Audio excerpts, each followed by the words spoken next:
Look, we're being modest when we say if Rwanda is found that it has killed our soldiers, it must be held responsible. It was Rwanda. It was Kigali, it was Kagame who killed our soldiers. The support he gave to M23, and that M23 acting in a disrespectful manner they did to the South African soldiers. They knew they've got a backing of Rwanda. But now, why do you want to treat Rwanda like it's a friend, like it's progressive? Rwanda was prepared to take immigrants from London at the exchange of money. They are the ones who are working with imperialist forces to want to undermine DRC.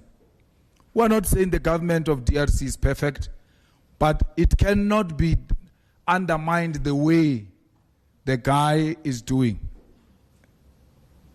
Kagame and Museveni. So Kagame has got blood of South Africans on his hands, and nothing is going to change. Now we're told the bodies are decomposing. There's no clear passage to can go and collect the bodies. They've captured the South African base, by the way, and they're not telling you this in confidence. They keep on talking as if things are fine. Things are not fine. They've captured the base next to the airport. What is that airport? The Goma airport.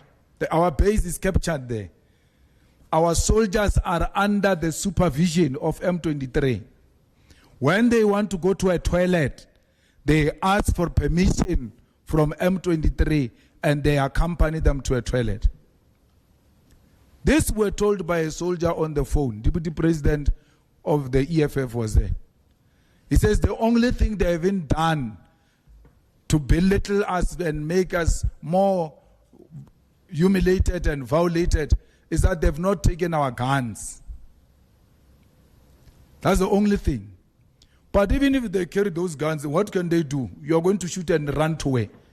Because you've got soldiers inside your camp and more soldiers outside your camp. So there's no need. They know you can't do anything with those guns. So they've destroyed the South African army. You could say we cut the budget, but you still send soldiers outside South Africa. You still send soldiers outside South Africa even when you don't have budget. You must first deal with your house first to be in order before you can go and help other people. South Africa's army is not in order. Someone was saying they've released fighter jets, on good roads. There's nothing, there's no fighter jet, nothing. Till today, there's nothing. Where is that Roy Falk we're told growing up that is the best fighting machine? Where is it? Grounded.